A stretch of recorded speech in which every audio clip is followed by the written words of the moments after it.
So I'm going to put him back on bins and barrels.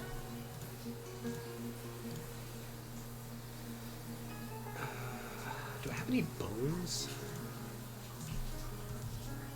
No, I don't have any bones, I don't think. I don't have any bones I can do anything yet. I did make somebody a bone crafter, so I was going to see if maybe I could start decorating with bone, but I don't think I need to yet.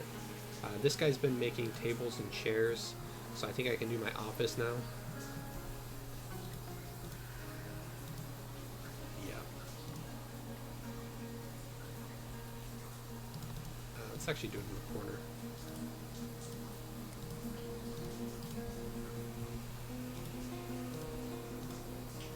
Alright, and once that's built, that's probably good enough for now. I don't think I need a ton of tables and chairs right now. Once this is built, we'll make this a office, and that's going to be essentially an office here, and we're going to give that to the guy that we're going to have be our bookkeeper. So who do we want to be our bookkeeper? The doctor's not doing much right now, I don't have a hospital set up, so he could be a good candidate for now. I'm also not doing a lot of mining, so I could make one of my miners that. In fact, so I'm not mining with these guys. I'm gonna take this off and let them do other stuff. Yeah.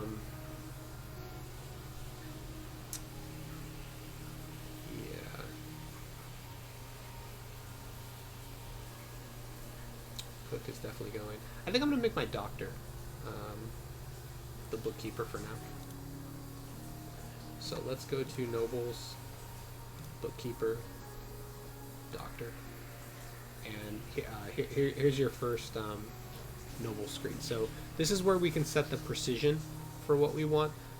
Normally I kind of set this like just at like 3 precision. I mean, this is good enough, right? Like you can see here, you're going to multiple significant figures even at 3. So it's probably fine. But since this doctor's not really doing anything right now other than like hauling jobs and stuff, I might as well just set max precision right off the bat and get this good guy really good at bookkeeping right away, so that he just goes faster at it. I don't know. Who knows, though? I might end up taking him off and not making him an actual doctor pretty soon. It's saying here that he's got a red item. He needs a meager study. So let's go ahead and assign this office to him, the bookkeeper, and let's see what it says now. Okay, he's good to go. So he's got what he needs, all check marks. When you start getting mandates and export bans, they're going to show up here, so you want to take a look. You will get a notification on the side here, but you know, it's easy to miss these sometimes. The hen is fighting. Somebody became a duck. Oh yeah, how are my animals doing? What do we got here? Anybody? Oh, look at this. We had a baby calf, and we got some other tame guys. How did we get these? We didn't start with... How the heck did that happen? I don't know.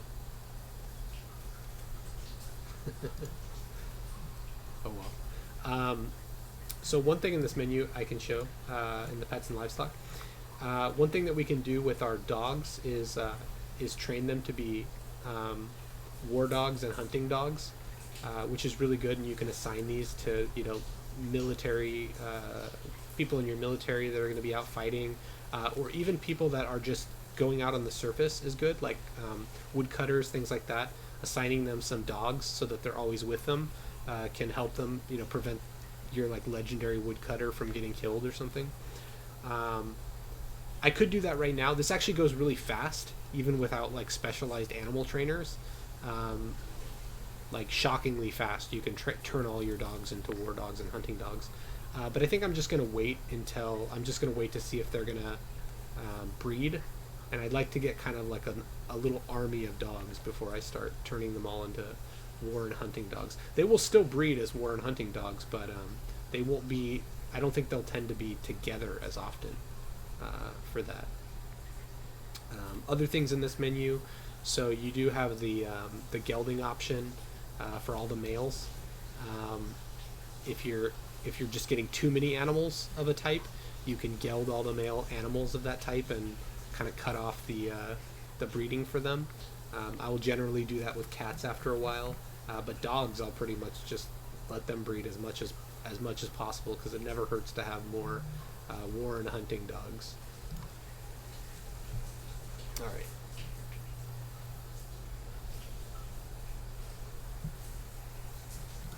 How are my dwarves doing? The miner has no job. Guess I could start doing some more mining. Why not? I could start mining out the rest of these levels for workshop zone. So we got this. We got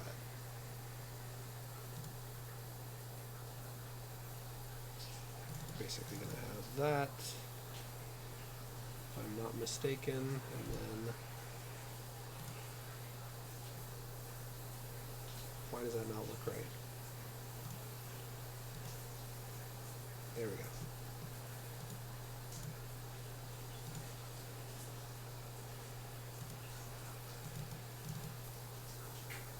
I think that's correct.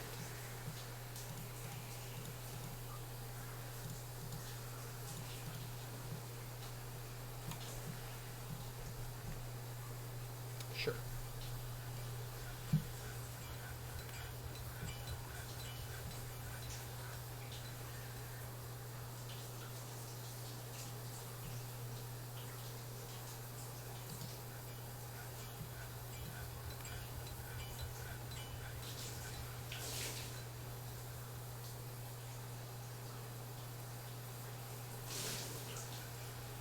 Alright, we're getting some more drinks spent. Oh, you can see the bookkeeper is already doing good work here. I've got accurate numbers now, no more tildes. So now I can actually see exactly what I'm working with here. So I'm down to 134 drinks. I can't remember how many I brought. I brought a lot so that I had time to get this started, and I got it started pretty quickly, so probably could have cut down on some of those and still been okay, but I kind of brought everything I really needed, so I'm not too worried about it. Once I hit a certain number of these, I will probably maybe I'll just go a little bit further to like 150 or something, and then I'll switch them over to doing some cooking so that we can actually have some prepared meals down here, and that'll make my dwarves a lot happier than eating these raw ingredients. Eventually, so we set the bookkeeper now. The real key is going to come when we eventually set a manager, which we could do right now. But I'm okay with this amount of dwarves with the speed that we're going, just doing this stuff all manually. But eventually this is going to just be like the most crucial part of like transitioning into sort of like mid-game, maintenance, like getting more, a larger population where you don't want to be involved with the details of every dwarf. And you can just set up kind of conditions for when things are going to be produced. And basically just set yourself up into, you get enough conditions going, you can kind of always have like, the basics of what you need, and you can sort of focus on other things. So, making sure that you never just forget to start brewing and then look up and realize that you've only got 2 drinks left or something, or you're out of drinks or food. You can just automate all that stuff with these manager commands. So eventually I will definitely do that, probably next time I play. Messenger I'm not worried about at all. I'm not going to be doing anything like that for now. Broker I do want to set up soon. So we're in midsummer. We started just after the winter basically. The game starts you essentially right after winter, because it wants to give you as much time until winter hits, because that's when you're going to have more trouble basically growing things, feeding yourself, things like that. And so kind of one of the initial challenges is basically preparing yourself for that first winter, which if you're going in the kind of direction that we're going, it's not it's not going to matter at all. You probably won't even notice. I guess we'll notice slightly more in this embark location because everything's going to be frozen and snowy since it's a cold location. But other than that, it's not going to matter too much. But I do want to have that broker ready for when the caravan comes just before winter, so that I can.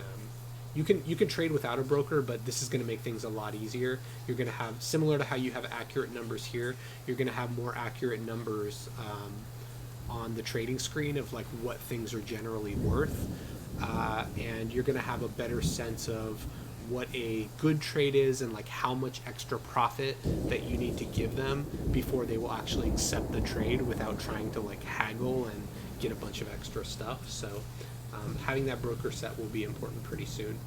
Chief Medical Dwarf, like I said, I'll probably set up my hospital pretty soon.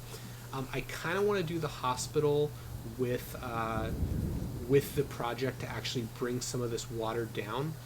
And have it available as like an internal pool that I don't have to have my dwarves like running out, going out in the open, to get this water, because the hospital is really going to need a lot of water.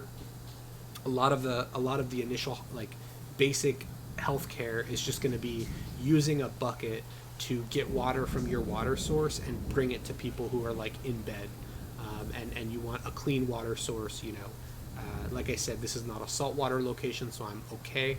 But in a saltwater location, you'd want to desalinate so that you're not basically like cleaning and giving them salt water to drink. So what I actually kind of like to do sometimes, what I might do this time, I didn't do in my last base, is actually have my water source like lead into sort of a cistern that's actually in my hospital zone, almost like a bath.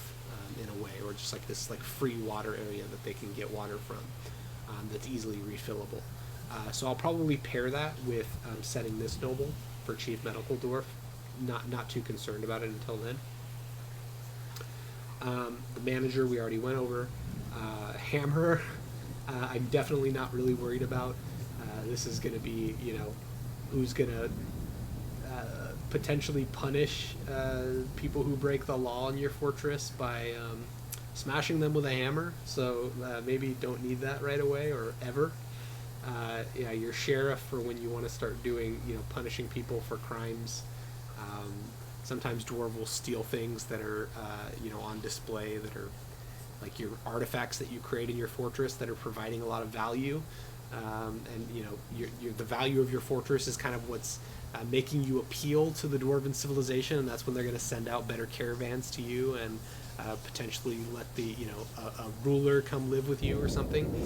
So you do care about that, and this will allow you to basically punish people who break the law and steal, or people who just cause trouble. Like I said, a lot of times when you get dwarves down here in the red and they're causing trouble and hurting other dwarves, you can punish them for that. It's a double-edged sword. The justice system in this game, I think, is one of those things that could probably stand to be improved quite a bit. A lot of times when I set up a functioning, jail and sheriff and things like that, usually still just ends up with a lot of dwarves, like, I punish them and then they just get killed, like, bludgeoned to death. And so it doesn't really help me one way or the other.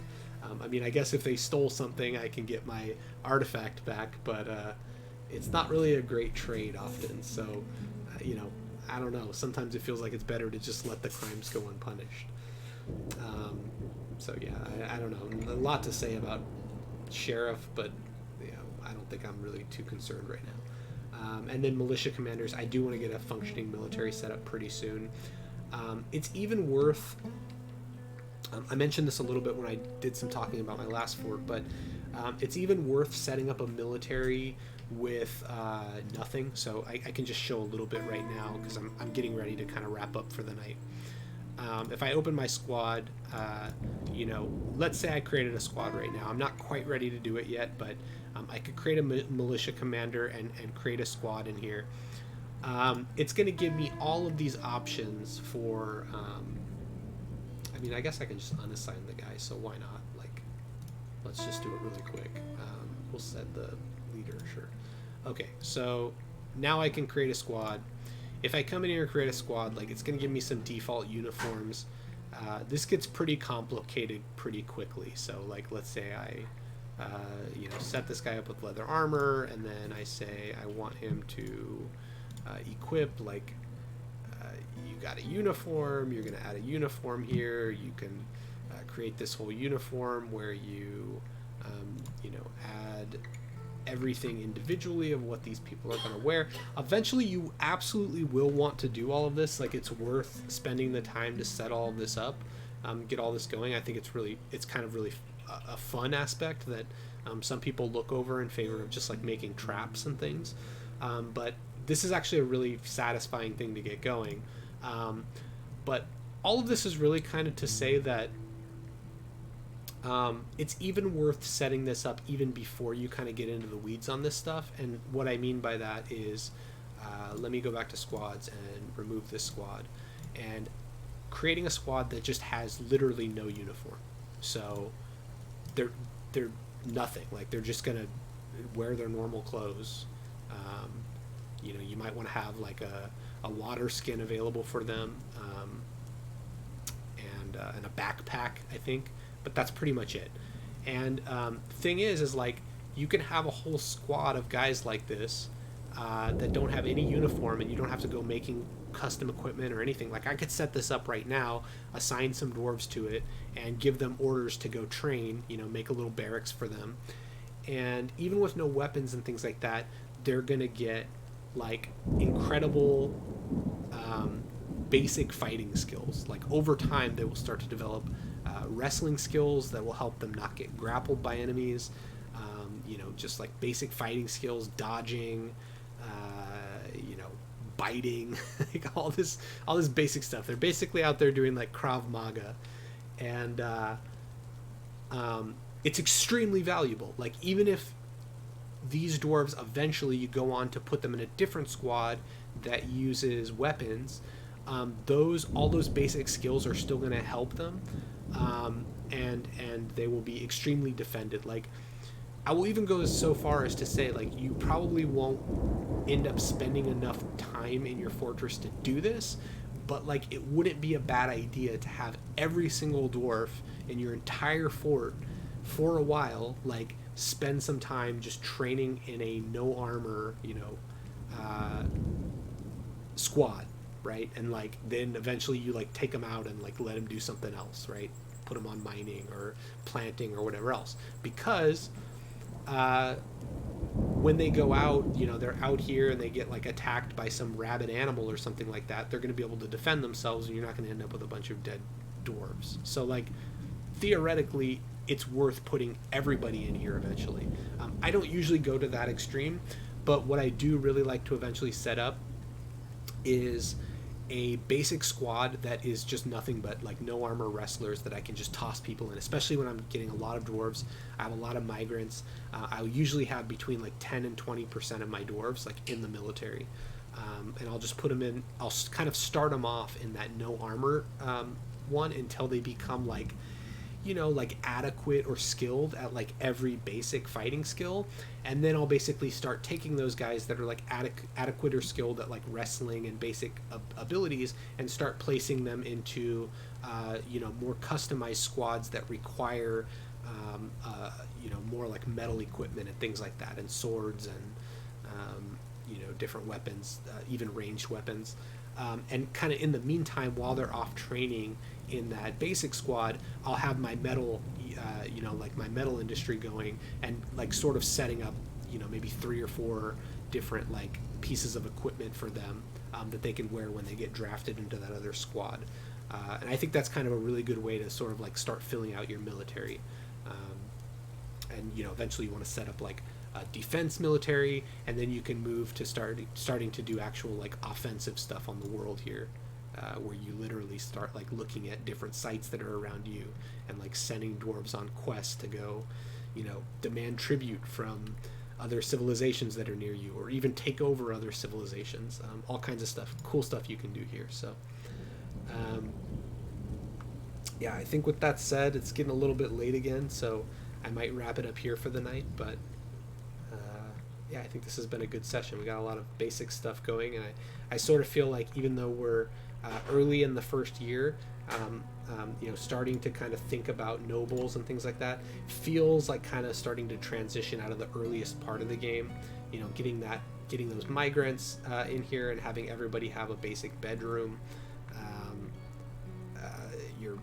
You got your food and drinks set up here. Like, you got kind of most of the basics that you need, barring any like big unforeseen things happening. Even hitting this cavern is more an annoyance than anything, because we can just wall it off, and got to change our design a little bit and maybe replan around this, but should be pretty good to go. I don't think we're gonna have any trouble just surviving at the very least. Okay, cool. So thanks for watching, guys. I will definitely be streaming more of this and continuing to do this explainer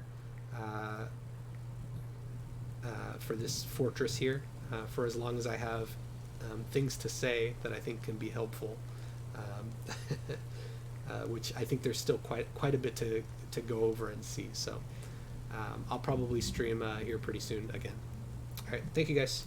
Bye.